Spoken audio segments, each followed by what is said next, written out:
Ya, baik pemirsa TVR Parlemen, dimanapun Anda berada, seperti diketahui bahwa pemerintah telah mengeluarkan Inpres nomor 1 tahun 2025 tentang efisiensi penggunaan belanja kementerian lembaga.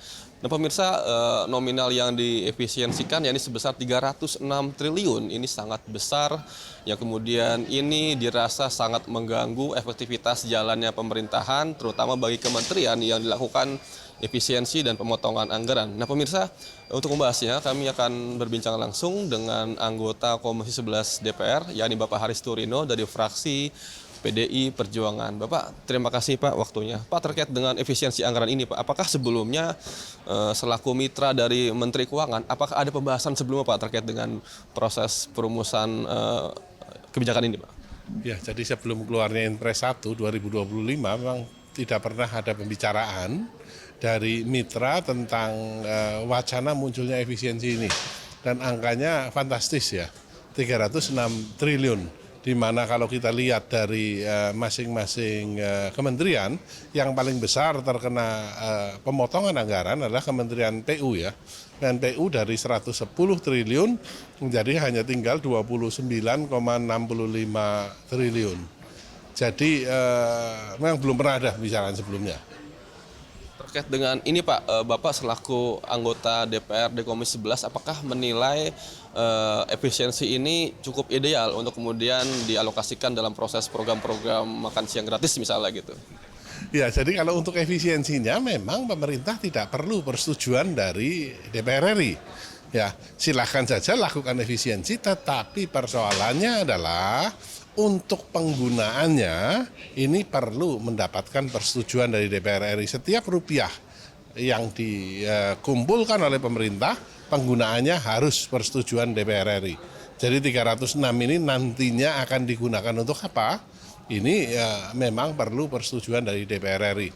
Tadi Anda mengatakan bahwa salah satunya untuk makan siang gratis. Ya, kalau analisa saya pribadi, ya tentu kita tahu wacana yang muncul ya, makan siang gratis sekarang 71 triliun dan rencananya memang akan ditingkatkan menjadi sekitar 170 triliun.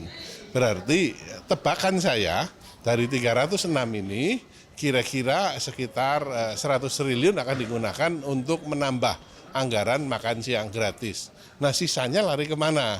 Ya, sisanya tentu kita tahu bahwa penundaan atau pembatalan PPN 12% itu mengakibatkan kekurangan pendapatan negara sebesar 72 triliun. Tadinya dengan penerapan PPN 12% itu diharapkan kira-kira 75 triliun akan didapatkan oleh negara, tetapi dengan hanya PPN 12% hanya untuk barang mewah, maka pendapatan negaranya hanya sekitar 3, triliun. Sehingga akan ada 72 triliun di situ defisit. Padahal kita tahu bahwa bantalan untuk masyarakat paling bawah yang paling terkena dampak dari PPN 12% itu sebesar 37 triliun sudah disepakati dan sebagian sudah dikeluarkan. Jadi dari dampak pembatalan atau penundaan PPN 12% sendiri ada kira-kira sekitar 107 triliun kekurangan penerimaan negara. Jadi tebakan saya melihat bahwa kita punya utang jatuh tempo 800 triliun, kita akan utang baru lagi 700 triliun, kira-kira untuk nambah utang baru kan tidak mungkin. Maka kira-kira 100 triliun itu akan digunakan untuk menutup kekurangan ini. Nah sisanya yang 100 triliun akan digunakan untuk apa? Ini menjadi satu pertanyaan yang kita masih meraba-raba. Ya, tapi kalau kita lihat wacana, ya kembali lagi wacana yang sering dilontarkan oleh pemerintah, terutama mengenai penguatan di sisi kedaulatan pangan ya, melalui pembentukan batalion pangan, batalion pertanian dan lain-lain. Ini anggarannya cukup besar. Apakah sisanya akan digunakan untuk menutup kebutuhan ini? Kita masih belum tahu karena sampai saat ini belum ada pembicaraan dengan kami di DPR RI. Pak, terakhir ini kan berdampak langsung pada stimulus ekonomi di masyarakat. Artinya misalnya contoh kayak pengusaha hotel kan tentu berkurang ketika misalkan perjalanan dinas dipotong, terus jamuan rapat juga dikurangi. Nah, apakah ini lebih banyak dampak buruknya Pak ketimbang dampak baiknya? Takutnya. Ini jadi menarik nih, karena benar bahwa ketika targetnya kan pemerintah kan tumbuh 8% targetnya.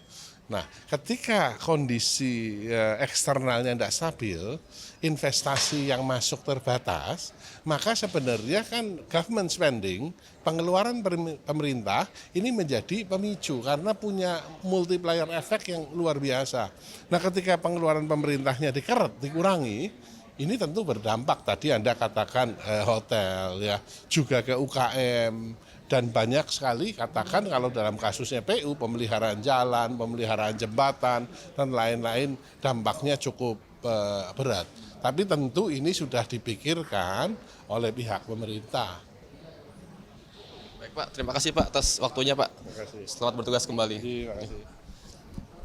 Ya pemirsa, demikian wawancara kami dengan anggota Komisi 11 DPR Bapak Haris Turino yang mana tadi disampaikan bahwa nantinya sisa anggaran 306 triliun efek dari efisiensi ini perlu dilakukan pembahasan bersama dengan DPR untuk kemudian nanti bisa dilakukan satu skema pembelajaran negara yang sekiranya bisa memiliki dampak baik bagi masyarakat. Selain itu juga disampaikan bahwa stimulus ekonomi yang diharapkan tadinya dengan adanya pengeluaran pemerintah yang cukup besar ini kemudian bisa berdampak kepada menurunnya aktivitas kegiatan UMKM dan juga hotel yang kemudian ini bisa diantisipasi dan perlu mendapatkan perhatian dari pemerintah supaya tidak ada pihak-pihak yang terdampak besar dari efek efisiensi anggaran ini. Nah pemirsa, demikian yang dapat kami laporkan langsung dari gedung DPR RI Senayan Jakarta. Untuk selanjutnya kami kembalikan ke rekan kami di studio.